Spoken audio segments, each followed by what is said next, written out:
So let's start with that one extreme, the first extreme, the prosperity gospel. This idea will be familiar to many of us. I guess the most obvious example of the sort of people who preach this prosperity gospel will be the American televangelists who fly around the world on their $1 million private jets. You may have sort of seen or heard stories about them. The prosperity gospel essentially preaches that Christians are entitled to well-being, and this includes physical health and economic prosperity. So while you might be shocked or even disgusted by the excessive amounts of money that these people are throwing around, to them they consider it a sign of God's blessing on their lives. However, the problem with the prosperity gospel is kind of the premise of it. You know, God doesn't promise us an easy life. In 1 Peter 2, verse 21, it says, "To this you were called, because Christ suffered for you, leaving you an example that you should follow in his steps." So, Jesus didn't suffer and die for us so that we could have an easy life. He did it so that we would have an example to follow. Life can be hard. God doesn't say otherwise, and God doesn't expect us to live in comfort and opulence. In fact, by relying on wealth for our comfort, we might be limiting God's provision to surprise us in the way He provides for us. In Paul's second letter to Corinthians, he writes, "And now, brothers and sisters, we want you to know about the grace that God has given the Macedonian churches.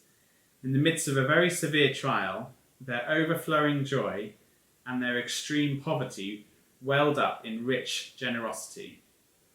So their poverty was not a sign that God had not been blessing them, or that they'd not been living faithfully. But the opposite. It was in their extreme poverty that they became more dependent on God, and from that their joy and generosity overflowed. And by the way, Paul doesn't then go on to say, and because of their generosity, God then rewarded them financially in return.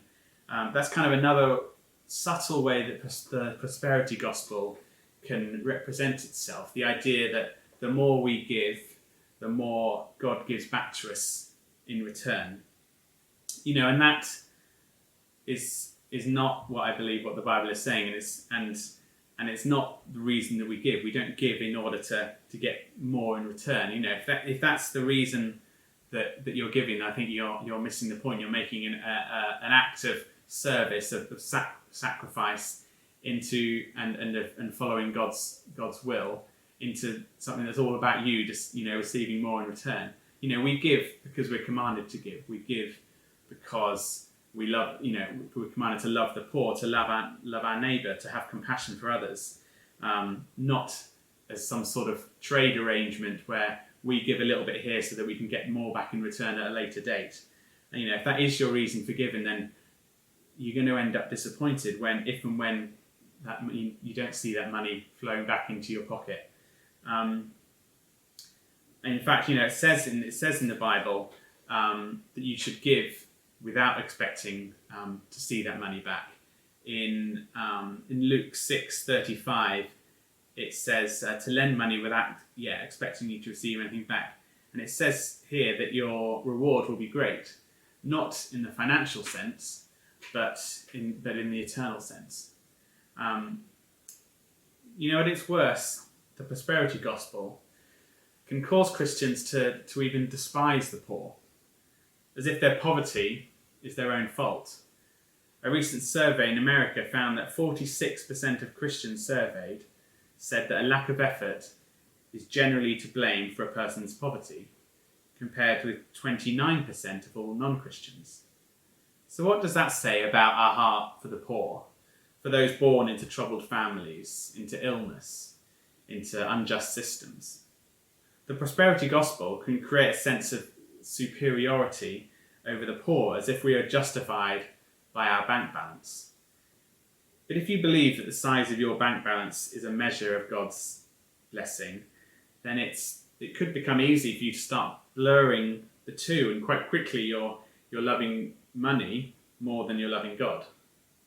In Matthew 6, verse 24, it says, "No one can serve two masters, for either he will hate the one and love the other, or he will be devoted to the one and despise the other. You cannot serve God and money." And in 1 Timothy 6, verse 10, it says, "For the love of money is a root of all kinds of evil.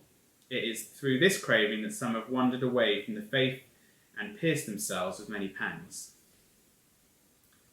So, rather than being a sign of God's blessing, wealth can push us further from God. It can be a barrier to knowing and trusting in God fully and become our undoing. So, is prosperity then a sign of God's blessing? Or in fact, is it a sign of God's sinfulness? If we have this much wealth, is it in fact a sign of sinfulness? That's the other end of the extreme when we think about money.